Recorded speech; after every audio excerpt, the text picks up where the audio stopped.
Hey, what's up guys? Welcome back to Diecast Resurrection. Today I've got a Super Chrome Alive 55 and I was thinking we might do something a little bit different with this. I kind of want to zinc plate the whole body and then we'll try our new method of doing the spectra-flame. This one's having some axle problems, so we'll probably do a wheel swap, get this baby back on the road. High five. I think it'd really be a good opportunity to show you what the zinc plater can do on a car that's never had any zinc on it as well. So let's get started here. We got one post.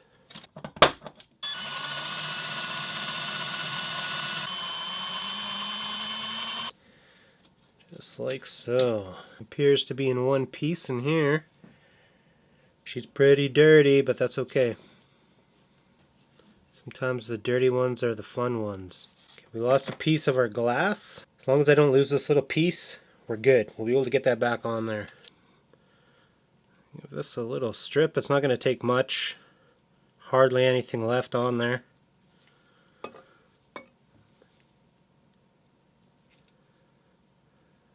Looks like our roof might be pushed in a little bit right here too, so we might have to address that. Before we go too crazy here.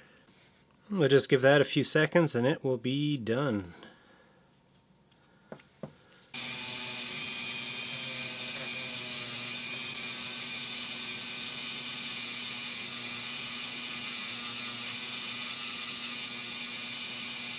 I think we're about ready to do some zinc plating here, so I'm going to go give these a super good wash job, degrease them, and I'm going to bring them back and I'll have the zinker set up and we'll dip them.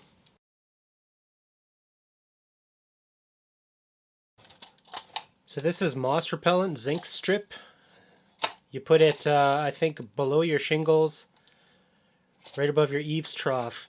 And this is 99.9% zinc, bought on Amazon. I'm going to use this for my anode today. I'm just going to cut off a length of this. You can just use regular scissors.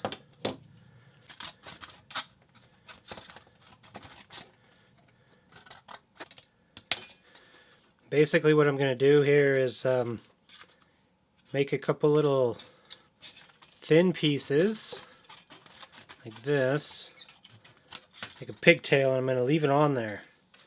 So I'll do that for both of them.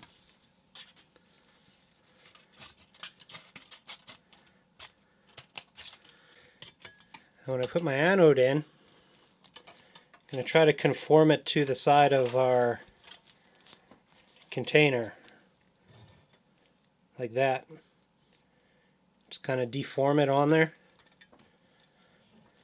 I'll do that with both of them.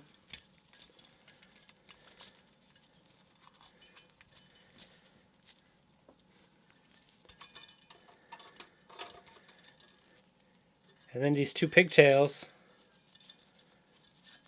I'm going to tie these together.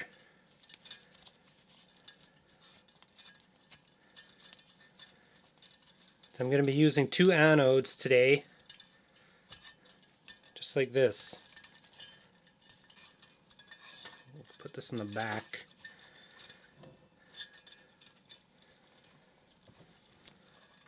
Everything's nice and neat and out of the way, just like that.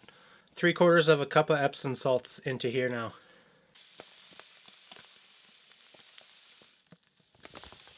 So now I got to give this a good stir and dissolve all these salts.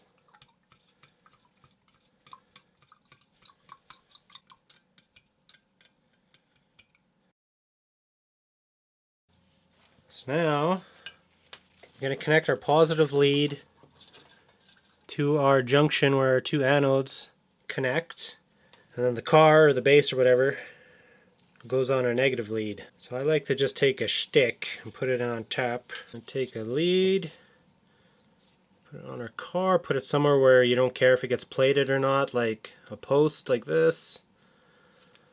And then we're going to dip her in there. And then I usually just use like a clothespin or something to kind of keep it off the bottom. Nice tight shot on that. And I'm going to turn this bad boy on. You should see instant action. I'm going to run this up to about 1.3 volts. I'm going to let this go. We're going to do a little bit of a time lapse here, and you will watch this baby get plated.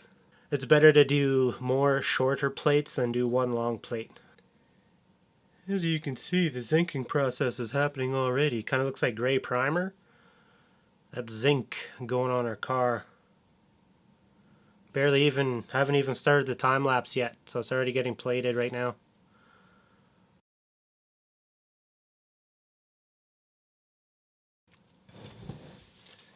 Alright, let's have a little look here.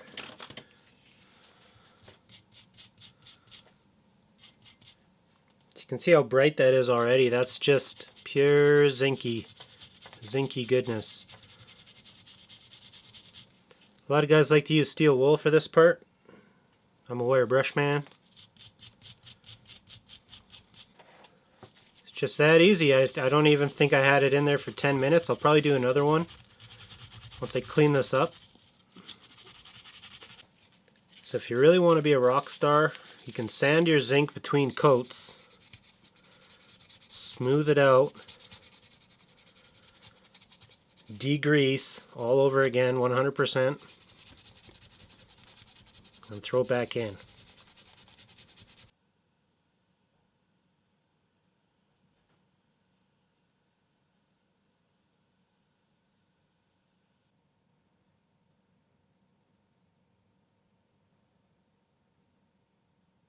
So we got a real nice even coat on this. Should be a beauty. I'm not going to worry about using any kind of... I'm just going to polish straight from this point. Oops. Straight from this point. Don't need that all over the place.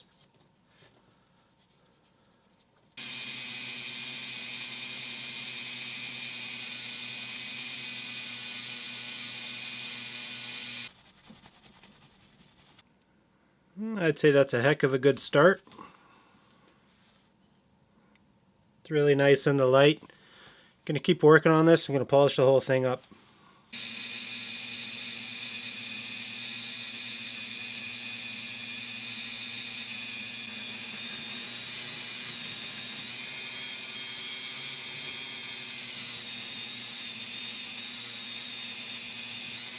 So she's looking pretty good. You can really see all the imperfections in the casting now that we got the zinc on there. No doubt in anybody's mind that this zinc plating system doesn't work. I mean, clearly, it's 100% zinc. So there's a few options we can do here to try to get rid of some of these imperfections. I could switch to something a little bit more aggressive, like a rubbing compound. We might give that a try. Overall, I'm pretty happy with what we got going on here. So this is looking pretty good. Before I paint here, I need to drill out this post. In the center.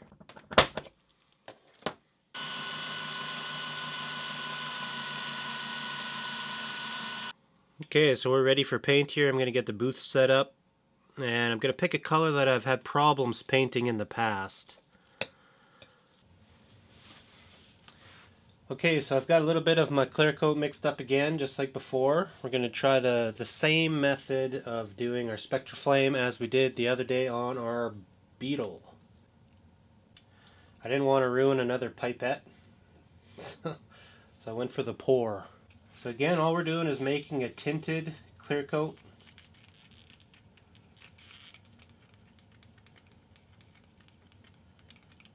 And that's all spectraflame paint really is.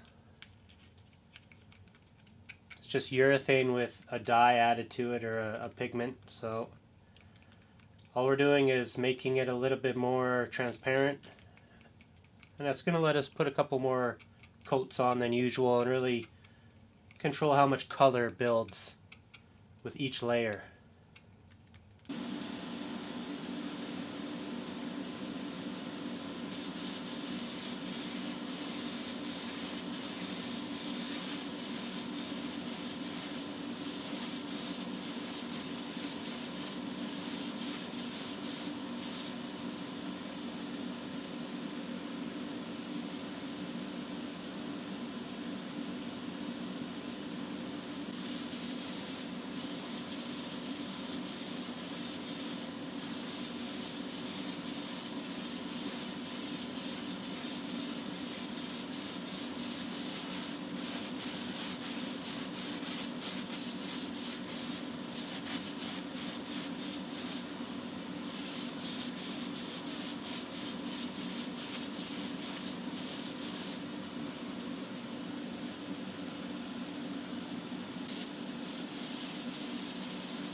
got a nice glossy coat on it, so we're going to stop there. We're going to let this dry and move on to our base.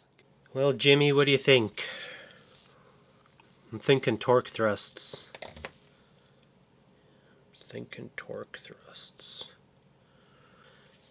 Okay, so I'm going to clear out some of this material in here so I can put some axle tubes in. We'll make room for these M2s, because these are just straight PAMP. So I'll put those bad boys in there in a second. Gotta ready the Dremel.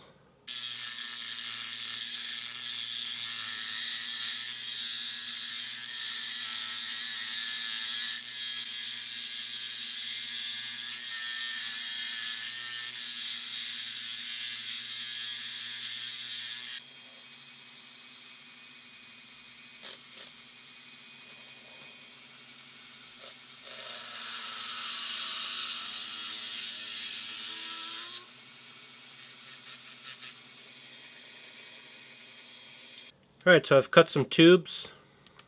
The idea is that they're going to sit between these rails. That's my plan, Stan. Alright, so our tubes are looking pretty good, so I'm going to go ahead and put some glue in our base here.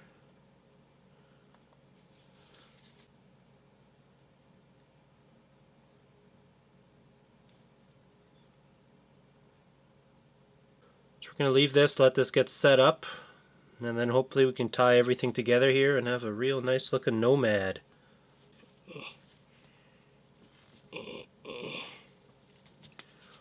But Pa, it's got windows on it.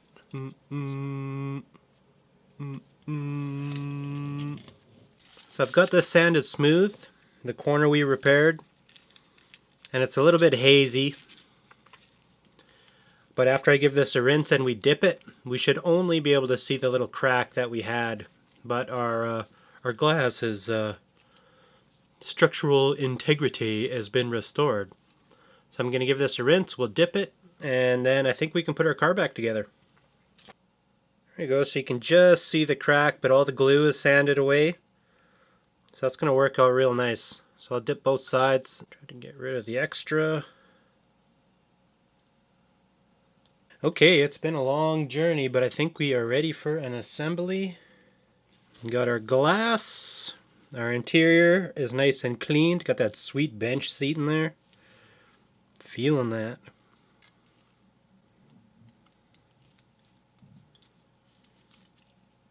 And one screw for good measure. Beautifully finished. Let's have a look at this thing. Switching out the front for some smaller torque thrusts. It's going to fit a little bit better. Bloop, bloop, bloop, bloop, bloop, bloop, bloop, bloop, bloop, bloop, bloop, bloop, bloop, bloop. Hells yeah. What do you think of that, baby? The sweet Nomad has come a long way. Let's get it up on the stand. So there you go. As far as zinc plating went, I would say great success. Using the new mixture of the spectra-flame, I got a beautiful even color on this car. Can't complain about that at all. So if you have any more questions on zinc plating, leave a comment. If not, I'm going to leave a couple links in the description that are good resources for zinc plating. Pretty easy to do at home. I think this car spent about 15 to 20 minutes in the zinc bath, so really easy to do, and you can restore your red lines at home just as easily as I can. So I hope you guys enjoyed this video. If you did, leave a like, and I will see you in the next one. Come on, Jimmy. This thing's pimp. Get in there, bro. Get in there.